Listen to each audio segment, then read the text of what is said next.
The movie begins with a private genetic engineering company called Synsect. This company is deeply involved in groundbreaking experiments with one ultimate goal: to create a human being that surpasses ordinary humans. Their journey starts with the creation of a hybrid biological organism, but this isn't purely biological. Instead, they combine DNA with advanced nanotechnology, even linking it to the nervous system so the mind can adapt to these nanoparticles. After countless trials, their first experiment results in a tragic failure.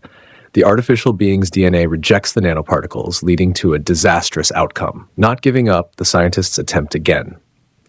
Their second creation is physically strong but suffers from mental instability.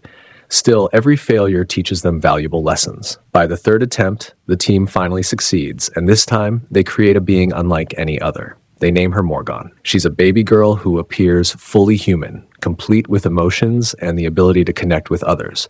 What makes Morgan extraordinary is that her DNA is synthetic, enhanced with nanotechnology. This gives her rapid cell growth, a far stronger immune system than any human, and astonishing mental abilities. She's half human, half artificial. But one thing she lacks is a soul. No other research facility in the world has managed something like this. For the scientists at Synsect, this project becomes the highlight of their careers. Over time, Morgan grows up in the lab, cheerful and loved by everyone, especially Dr. Amy, who treats her like her own daughter, taking her out for walks and caring for her deeply. But one day, during a walk in the forest, something unsettling happens. Morgan finds a wounded deer struggling to survive. To everyone's shock, she ends its life swiftly. This is strange, because her design never included the ability to kill another living being. The scientists are horrified. If Morgan could kill an animal, what might she do next? Fearing she may be dangerous, they lock her away in a secured room, preparing to report the incident to their senior doctors. The scientists had always controlled Morgan with commands that she was expected to obey. By now, she was just 5 years old, but unlike any ordinary child. Day by day, she continued to grow, yet her confinement weighed heavily on her. Morgan disliked living within boundaries. She longed for the freedom she once had, and often remembered what it felt like. One night, a therapist visits her, trying to reach out and talk. But in a sudden loss of control, Morgan attacks her. The therapist is badly injured, her eye damaged in the process. Despite this shocking incident, the team still struggles to let go of their affection for Morgan. They remind themselves that, like humans, she experiences emotions, and emotions are not always easy to control. Still, the attack is serious. The incident is reported to the company's head office, and suspicion begins to rise. Maybe there was a mistake in creating this synthetic being. Concerned, Synsect sends specialists to investigate.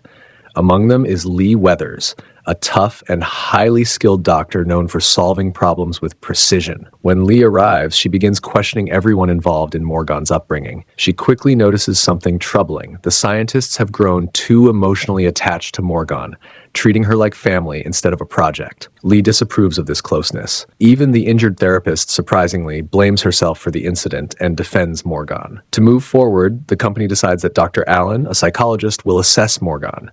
His task is to determine whether she is mentally stable or not. The other doctors warn him that speaking to Morgan face-to-face could be dangerous, but Allen insists. He wants direct interaction, believing it's the only way to truly understand her. Reluctantly, the team agrees. Dr. Allen finally sits with Morgan. She answers his questions calmly, with surprising intelligence. She even expresses regret, apologizing for attacking the therapist and promising never to do such a thing again. Allen, being an experienced psychologist, doesn't stop there. He subjects her to a psychological test designed with provocative questions meant to irritate even the calmest person. At first, Morgan responds with restraint, but soon, her emotions start to spiral out of control. It becomes clear that her reactions are not like those of ordinary human beings. Something deep within her begins to unravel. During the psychological test, Morgan reaches her breaking point. When Dr. Allen pushes her with another question she doesn't want to answer, she snaps.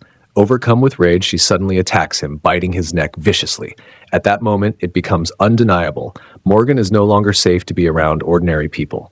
The team manages to sedate her, but Dr. Lee wastes no time. She coldly instructs the others to kill Morgan, declaring her a failed experiment. Despite their deep affection for the girl they raised, the scientists reluctantly agree. They tie Morgan up and prepare for the unthinkable. But not everyone is ready to cross that line. Dr. Darren refuses to participate, sparking a heated argument with Dr. Lee. The conflict escalates until the scientists turn against Lee. Together, they knock her unconscious and lock her inside Morgan's room, planning to escape with Morgan instead. When Morgan regains consciousness, she pleads desperately, "Please don't kill me. I want to live." Moved by her words, they decide to take her with them. But the moment she is fully awake, everything changes. Morgan launches into a violent frenzy, killing Dr. Darren and another doctor nearby with brutal efficiency. It becomes clear that Dr. Allen's psychological probing earlier had awakened something inside her: anger, rage, and a deep sense of betrayal. She no longer sees the scientists as caretakers, but as enemies. One by one, she slaughters everyone in her path, except for Dr. Amy. Morgan spares Amy because of their bond. Amy had loved her, cared for her, and promised to one day take her to the lake she always dreamed of seeing. Now free, Morgan insists Amy keep that promise and take her there.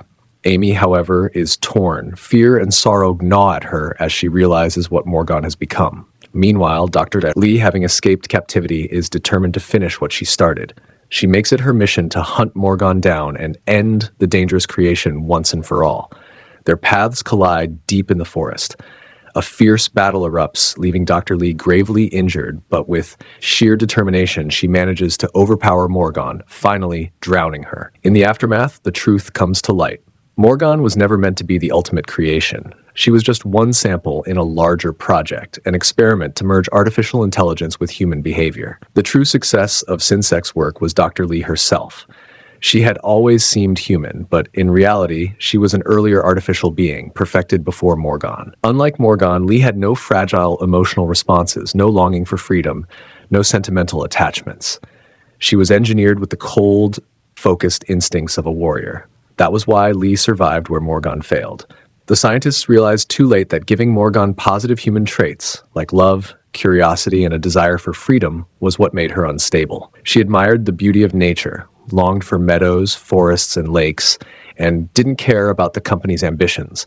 And so Sinsect decided, never again would they create an artificial being like Morgan. Instead, they declared Lee's version, the emotionless, efficient creation, the true success.